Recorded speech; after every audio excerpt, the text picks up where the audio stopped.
I'm Melissa McCommon, also Art by Melissa M online. And I'm Liz Granado, aka M Puzzle Girl on Tumblr and most online, though I also go by Art by Liz Granado on Instagram.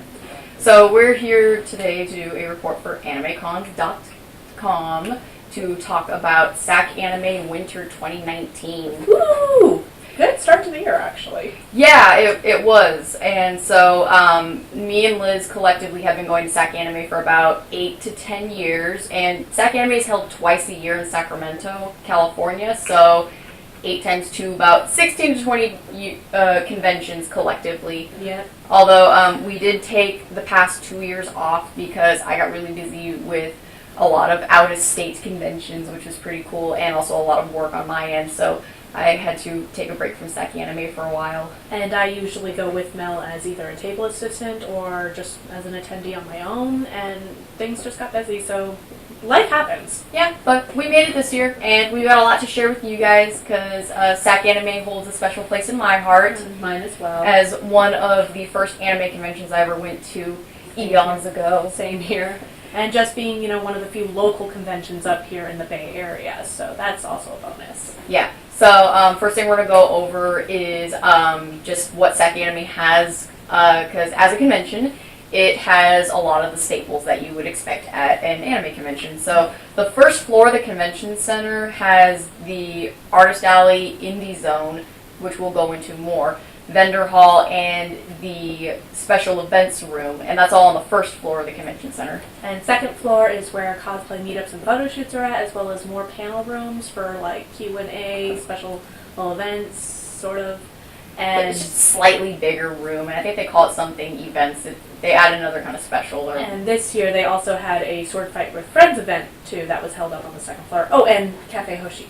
Yeah, Cafe Hoshi's a maid cafe. I've never actually been to it. I've always been kind of curious. Same here. I'm very food oriented, so the fact that they have snacks there, piques my interest. Yeah, maybe that's something we can do next time. Yeah, I'll have to check it out, just for funsies. And then across the street is the Sheraton Hotel, which is kind of the HQ. Yeah, HQ, where you can pick up your badges on the lower floor. They have some anime viewing rooms on the second level. And then also down at the registration area is also the peace bonding for cosplayer props and stuff like that. And the freebie table where you can get all the flyers and stuff. Yes, very true. And at the convention center and surrounding the convention center, actually, since it's in downtown Sacramento, there's a lot of food options. And if you are an exhibitor and you run out of prints or something, there's a couple of print shops close by, which is great if you're in a pinch. And I think that there's a couple of other miscellaneous stores, so if you're a cosplayer and you need an emergency fix for something, you can go to any one of the little stores nearby and just get tape, glue, or whatever. I know there's a 7-Eleven right across the street, and you can find a lot of stuff at 7-Eleven. And SacAnime loves working with the community within Sacramento, and so they typically have a bunch of food discount options for attendees. Yeah. And so basically flash your badge and you get a discount. Yeah, so you check in the back of the program book, and it has a list of the different places that are offering discounts. So usually it's $10 off a large pizza or 10% off of your meal or whatever. So all you have to do is just walk in and flash your badge, and you can get the discount, which is amazing. Yes, it makes going to the old spaghetti factory extra fun. Yes. And so we're going to dive in on some things that we saw improve, some things that we can see that should be fixed, and then we actually have a couple of favorite things that we want to elaborate on more. So let's get into this. So we're going to start off with the good stuff. So there was a lot of improvements that I saw this year compared to the SacAnime we went to 2 years ago, which I think was January 2017 was the last SacAnime we did. Yeah, it was. We had gone with a few friends to do that. Yeah, it rained all weekend, and we were at a hotel 3 blocks away, and we have learned since then. Yeah, sort of. But just carrying all your convention stuff in the rain, it wasn't fun. Though we missed most of the storms this year, which was good as far as carrying our stuff out in. So one big improvement this year, specifically for the Artist Alley, which is typically at the back of the vendors hall, was an indie zone was finally included for artists, which is super exciting. So for people who might not be familiar with what an indie zone is, let's start with the Artist Alley. So Artist Alley typically has just a ton of tables dedicated to artwork that people have made.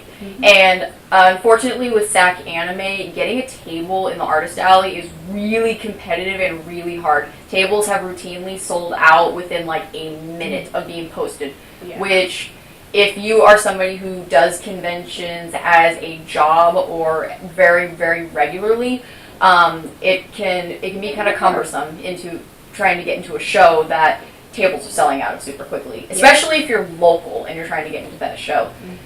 SacAnime is also a very fan art heavy show, and so original artists kind of get lost within the sea of fan art. But the Indie Zone is kind of a solution for that. And it's basically premium tables for people who create independent projects. So like I do a web comic, and I don't do fan art unless it's like a commission or something. I know the Indie Zone was put in fairly recently, and I really liked it. Yeah. Well, actually, I think it might have been either the summer show of 2018 or the winter show of 2018, but it's fairly recent. And it's what prompted me to come back to SacAnime is to try out the Indie Zone. So kind of how it differs from the Artist Alley is the Indie Zone is in the direct center of the Artist Alley. So regular Artist Alley one side, Indie Zone, and then rest of the Artist Alley. And unlike the Artist Alley, Artist Alley was first come, first serve, and then they did a, what was it called? Raffle system. Yeah, random selection. Yep. And so they did random selection for the Artist Alley tables, and you get a 6-foot table. But then for the Indie Zone, it was a portfolio review, so you actually had to go through a process to have your portfolio reviewed, and if they felt that you'd be a good fit for the alley, they would offer you a table. And the Indie Zone, you didn't get a 6-foot table, you actually got an 8-foot table, and you got a 10-foot by 10-foot space to work with.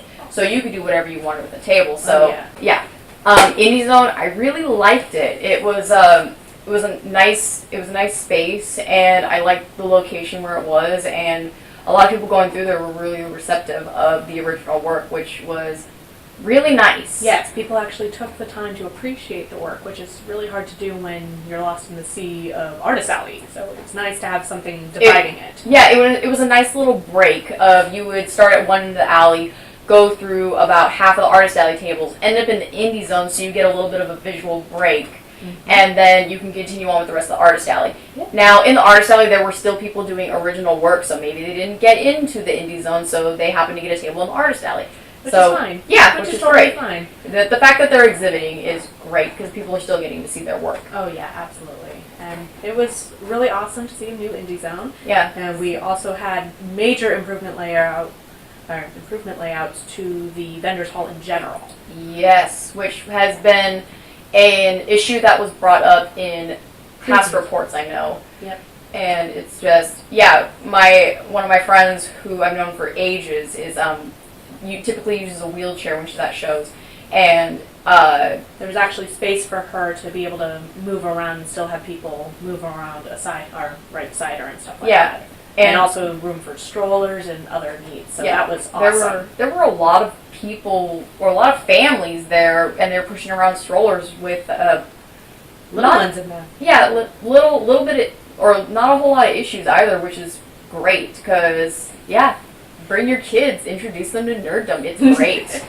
So that was one major improvement that had been discussed in previous videos. And, oh my goodness, they got food. they got food in the alley.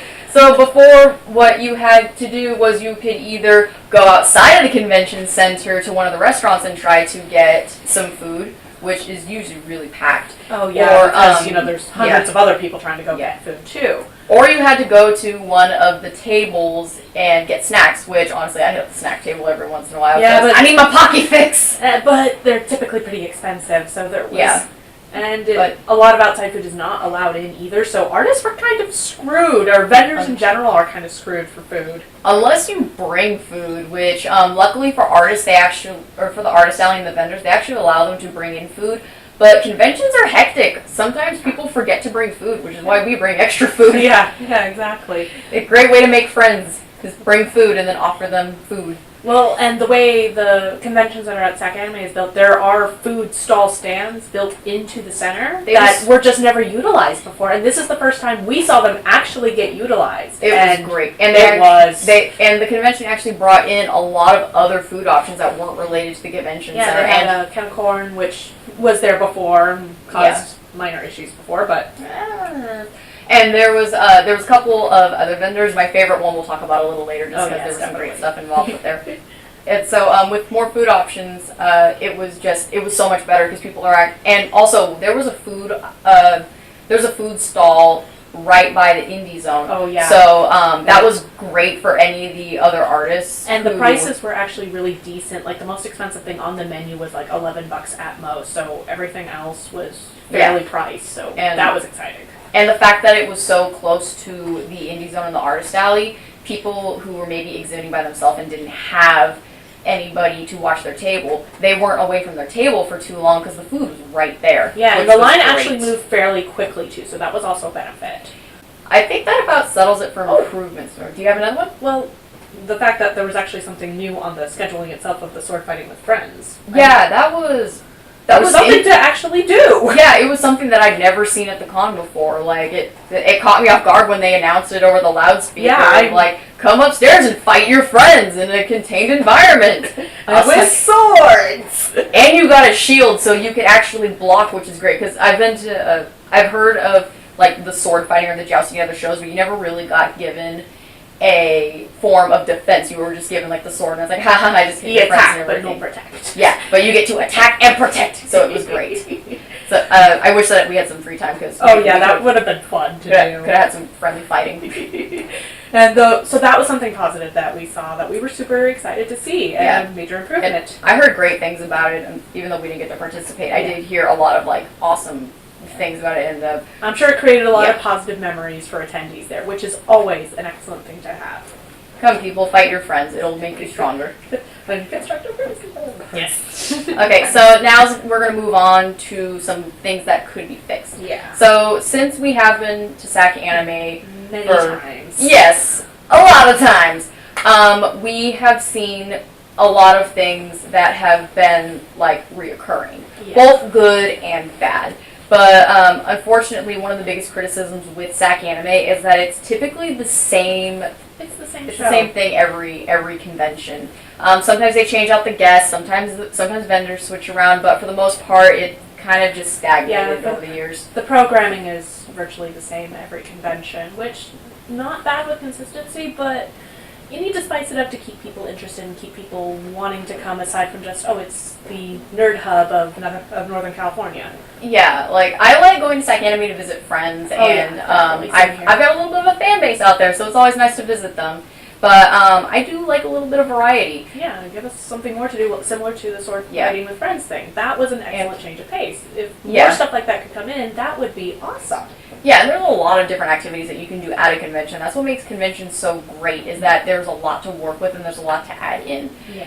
And so one of the things that when I go to conventions, the first thing I usually like to look at, besides the artist alley and vendor listing, is I like to look at the panels because I like learning new things, and I like to improve my craft of either comics, drawing, or writing. Yeah. And when I checked the program book for Sac-Anime, I was disappointed in the panels. There was absolutely no panels for comics, artwork, manga, writing. The only informative panel I saw in the whole listing was better advertising for indie game developers, which is great because that's a good panel to have because not only are anime conventions great for artists and comic book fans, but it's also great for video gamers too.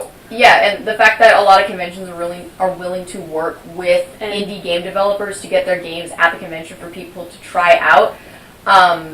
That's great that they had a panel for that, so that you had something to work on for advertising, because that is an untapped market to have your game tested is at conventions. And that's the best way to get feedback. And for those wanting to enter that particular business, knowing how to do that just makes you better rounded and more prepared for what's ahead of you. Yeah. But it was the only informative panel we saw. Everything else was either Q&A with the voice actors or fan Q&As about different fandoms and stuff like that, which those are fine. I don't mind them. Unfortunately, Sac-Anime has become very oversaturated panel-wise with the fan panels. There was one year where Patrick had actually gone through and had marked off all of the different like character Q&A panels that were like fan character ones where people would cosplay and then answer questions as the characters.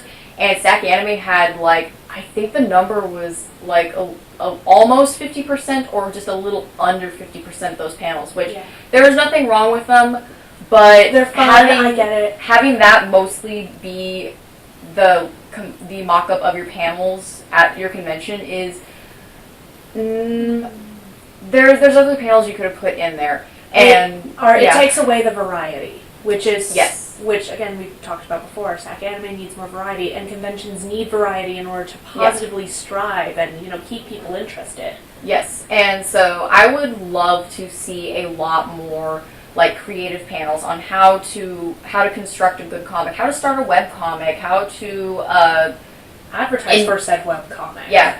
And if you go to any other conventions, even if it's SacAnime, and you see a panel like the indie advertising panel, a lot of times those panels have information that can be swapped over from different areas. So the indie panel could have been great for giving advertising advice for webcomics or for YouTube videos or whatever. Yeah. So if you're ever at a convention, don't be afraid to check out some of these other ones. It might not be your niche, but you might learn something that you can use in your field, which is great. Okay. So moving on from panels, one thing that I noticed this year about SacAnime is all of the guests were voice actors. And all of them.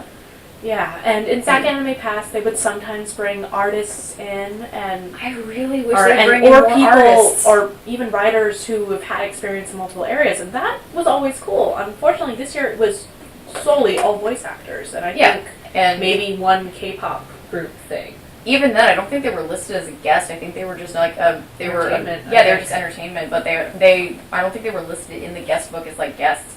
But nothing wrong with voice actors or anything. We love them. That. They help make the shows and comics we love even more exciting. But I want again, the writers, saturation storyboard artists, and the comic book artists. And Sacramento has so many just locally that they could bring in, and it wouldn't cost the convention that much. And even not just Sacramento, but Sacramento's only like an hour away from San Francisco, and there are so many people that are in the comic, gaming, industry, and writing, so many different industries that they can reach out to there. Yeah, and give more interest to your attendees there. Yes, and for like me, if you couldn't tell, I like drawing and I like comics. And I'm the same way. So when I go to an event and I see other writers, comic artists, storyboard artists, all those people, I like being able to look at their work and go and talk to them, because then I can pick up some new things for my tool belt. Absolutely. Unfortunately, they weren't there at this convention, so I really had no reason to leave my table to go to any like industry panels or anything, because there wasn't anything to do regarding that. So one of my biggest pet peeves for SacAnime is the loudspeaker. Oh my gosh. Oh boy. So Lord, give us patience for this. So the loudspeaker at SacAnime that they use for announcements and letting people know like your party is looking for you. Again, this is necessary. So loud. We couldn't hear ourselves things. We couldn't talk to customers. I've had so many instances of there's somebody at my table talking to me, and then the voice of the convention center starts going off saying that so-and-so, your party is looking for you. Come to this area to find them. That by the time the announcement was done and the attendee who I was talking to was still talking while the voice thing was going on, there's been so many moments where I've had to be like, I need you to repeat that entire sentence because all I heard was them and comic but anime. I have no idea what that meant. It's mostly just volume control is what we're really asking to be fixed. We have nothing against the announcer. He's just doing his job, and it's an important part of the job. It's volume so control loud in the vendor hall, especially with customers and interactions and transactions going on. We need to be able to hear how much was that thing I was paying for. So I don't know how they can fix the volume issue, but they should find a way. Aside from just personal projection. Yeah, because it is the one thing this weekend where I was just like, could you please not? I have to deal with this for 10 hours. I need a break. Pass the ibuprofen, my head is pounding. Last two topics of improvements that we would like to see, going back to the whole bring some more variety to your panels and just convention in general, is that a lot of the attendees started getting bored and started camping out either in the vendors hall, by the artist alley, or just around the convention, just like there's nothing to do. Yeah, we had a lot of people coming up and just saying I wanted to come by your table and hang out because there's really nothing else to do, which is cool because I like people coming by and visiting. I've had some really cool conversations with people being bored with other stuff at the convention and coming to say hi to me. It's just, as an attendee, even if I didn't have a place to go camp out at, there were still a lot of people just, sitting down in hallways and, up against the walls, just... I know up on the upper floor they actually tape off a section for cosplayers and attendees to sit down at and not get in the way of the walkway, which, that's nice, that's good, but...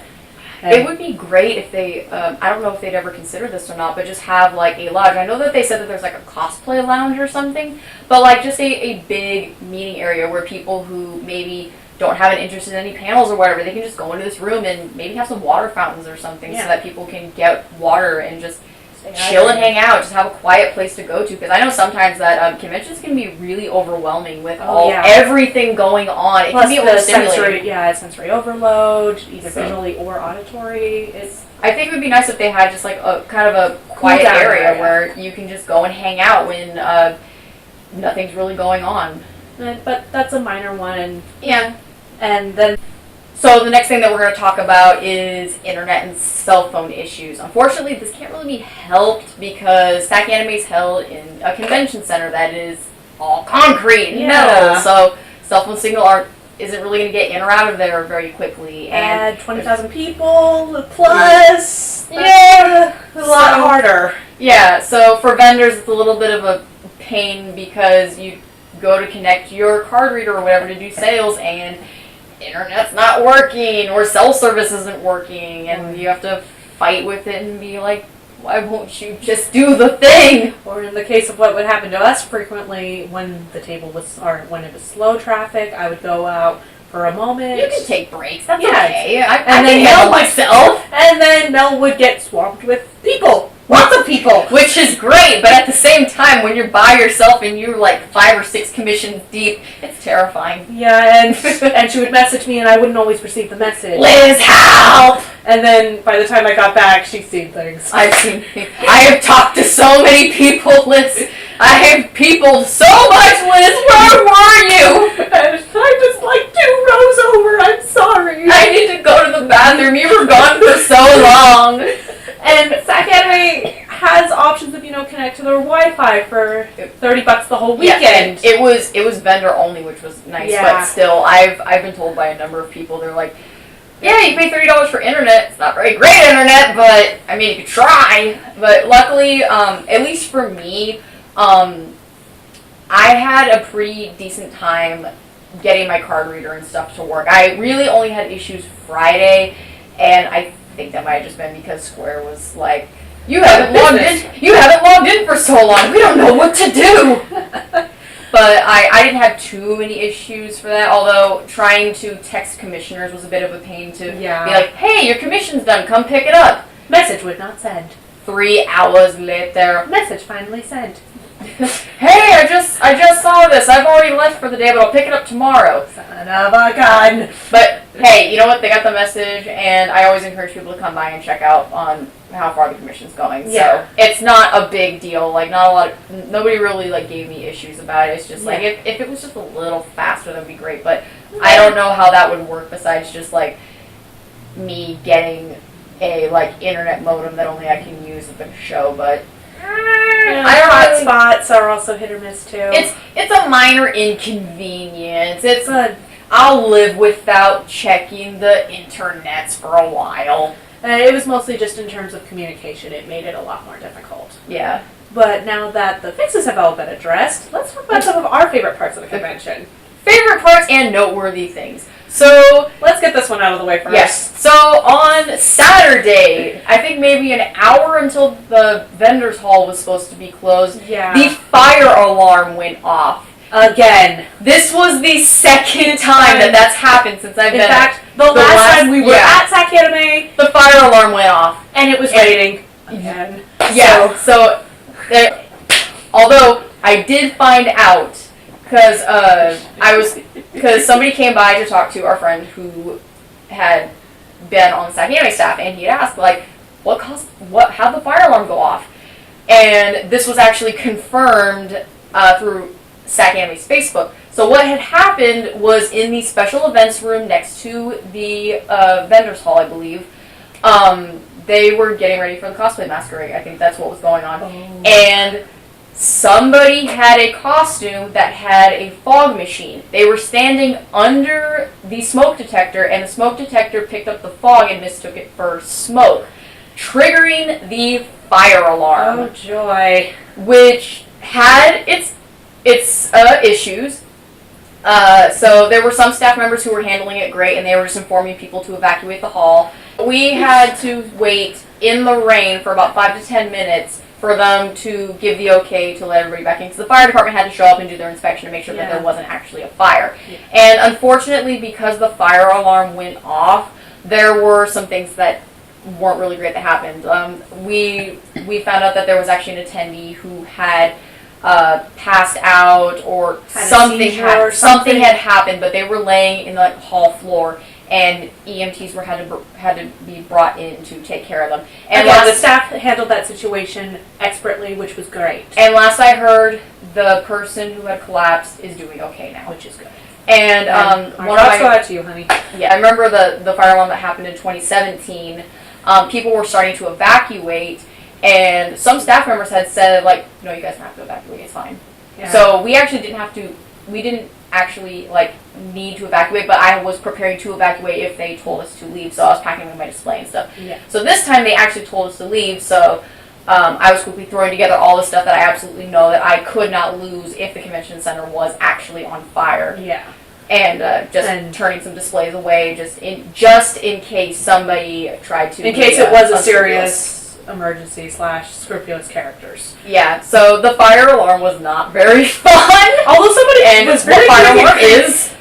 somebody was very quick in creating I survived the fire alarm 2019 pins. Yes, and they were the second time they've done this too. And I'm like, somebody ran up to my table neighbor, like just ran by his table and threw the button at him and ran off, and he looked at the table, or he looked at the thing and saw that it said, I survived the Sac-Anime fire alarm for 2017. And D&D, why you gotta do this?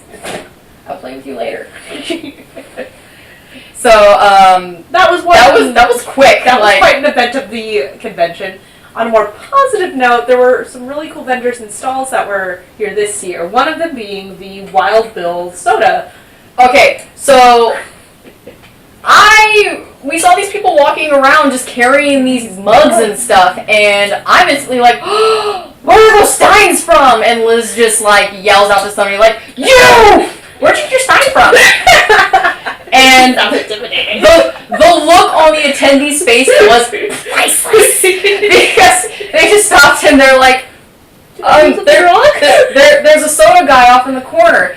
And I'm sitting there like, I don't care about the soda, I just want the cup. And actually the soda was really good too. Yeah, Liz went and got a cup. I got one for myself, I also got one for Mel, and then I got one for my boyfriend to take home. So. Yeah, so there was actually a really cool deal going on. If you bought the cup, you got free soda throughout the whole day, so free refills the whole day. You bring your cup again the next day, $8 free refills the whole day, and then they did the same for Sunday. I drank so much soda on Saturday.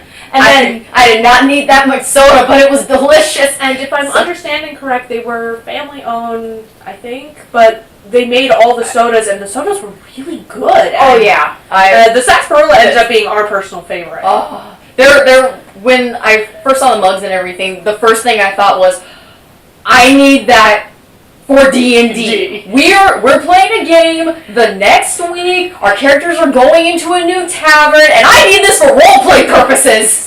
Freaking. Yes, I'm gonna have root beer float. It's gonna be great. But I saw the mugs, and they were telling us like, oh, you can get the soda, and I was like, I don't care about the soda. I want the mug. But then I tried the soda, and I was like, never mind. I need both. And their cheapest was $25, and their most expensive was $35.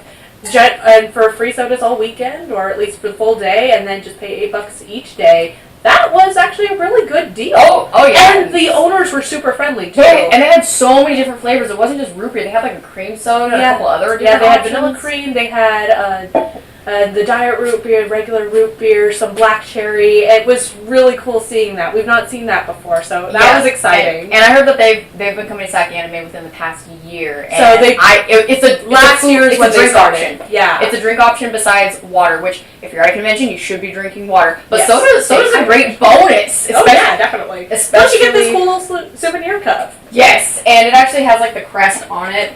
Yeah. So that's pretty cool. Yeah, it was, or on the one that I got, which was a copper or unpolished, it was a sticker, or it was not really a sticker. It's like a print thing. Yeah, it was a vinyl print on it, and then for mine's engraved, which is really nice.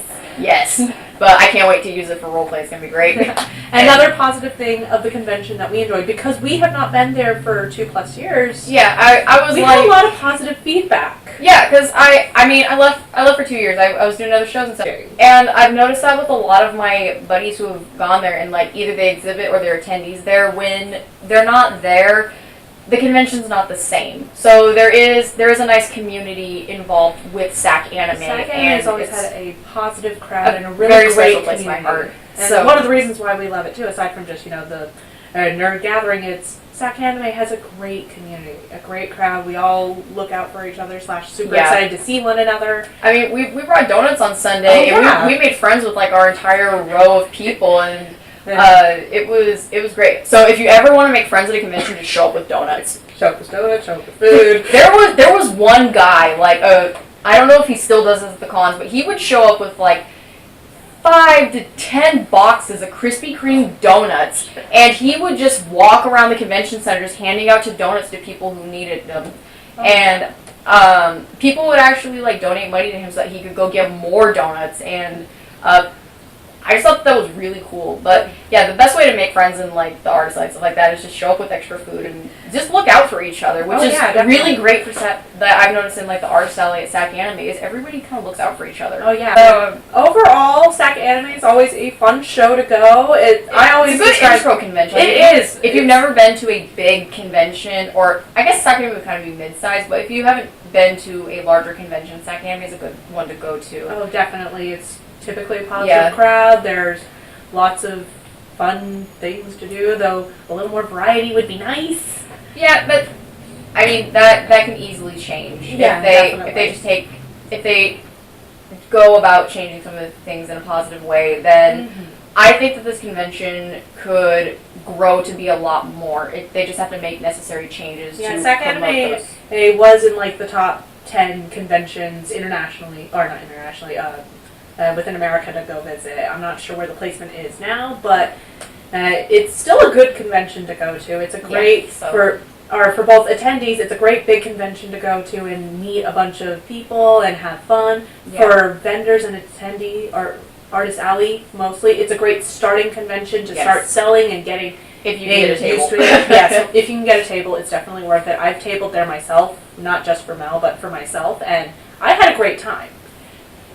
So yeah, I recommend if you're in Sacramento, Sac-Anime is held twice a year. The next convention is in early June. Yeah, because the convention center. The convention center is actually going to be going through some construction changes soon. So the next convention, normally the summer show is in early September. It's like Labor Day weekend. They have it. But they've switched it to June this year because the convention center is going under construction, and after this convention in June, the next it's moving to Cal Expo. Yeah, which is the fairgrounds in California, or at least in the Sacramento area. So that'll be interesting. Yeah, that will be. So yeah, if you're gonna be at Sac-Anime in the summer, I'm hoping to be there as an exhibitor, And I'm hoping to be there as an artist alley. so if you're there, come visit us and say hi. Or just have fun at the convention in general. That too.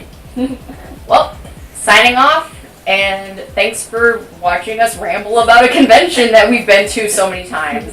Thank you very much for stopping and watching the video, and hope you can I think there'll be some like links or something down here. then find out. And we'll definitely add a link to the Sac-Anime website for the next show, and because they do pre-order tickets for those who want to attend right away. So, bye. Signing Thank you. off. Bye.